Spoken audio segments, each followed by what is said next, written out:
कर्पूरगौरं करुणावतारं संसारसारं भुजगेन्द्रहारं सदा वसन्तं हृदयारविन्दे सदा वसन्तं हृदयारविन्दे भवं भवानी सहितं नमामि भवं भवानी सहितं नमामि। অর্থাৎ কর্পূরের মতো শুভ্র করুণার অবতার, সাপকে অলঙ্কার রূপে ধারণকারী, যিনি চিরকাল ভক্তের হৃদয়ে বিরাজ করেন, সেই ভব ও ভবানীকে প্রণাম।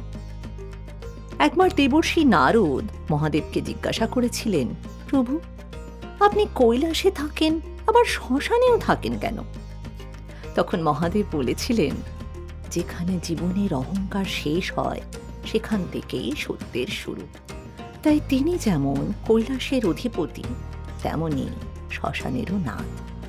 জন্ম ও মৃত্যুর মধ্যবর্তী সমস্ত পথের সঙ্গী তিনি, আর সেই কারণেই তার এক নাম ভূতনাথ, অর্থাৎ সকল জীব, সকল আত্মা এবং সকল অস্তিত্বের অধিপতি।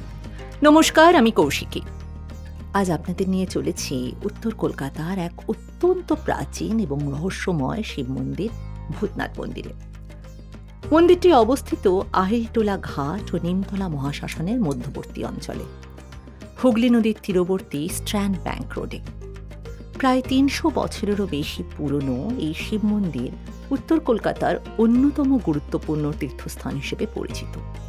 এখানে মহাদেব পূজিত হন ভূতনাথ রূপে, সকলের আশ্রয়দাতা মহাদেব। এই মন্দিরকে ঘিরে সবচেয়ে বিখ্যাত যে প্রথা, তা হল ভস্য আরতি। জনশ্রুতি বলে, বহু শতাব্দী ধরে ভোরবেলায় নিমতলা মহাশ্মশানের ভস্য ব্যবহার করে এখানে মহাদেবের আরতি করা হয়।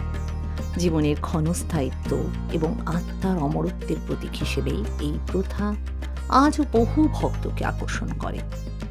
মন্দিরের পরিবেশে এক অদ্ভুত বৈপরীত্য রয়েছে।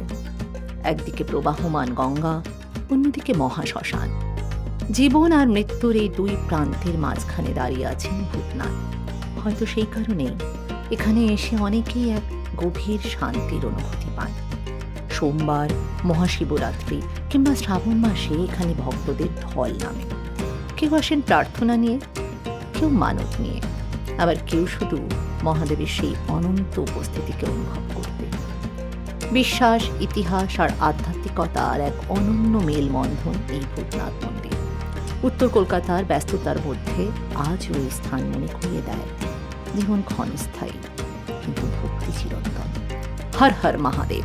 আমি কৌশিকী আবারও ফিরে আসব কলকাতা ও বাংলার আরও কিছু প্রাচীন মন্দির, তাদের ইতিহাস, জনশ্রুতি ও অলৌকিক কাহিনী নিয়ে। সঙ্গে থাকুন।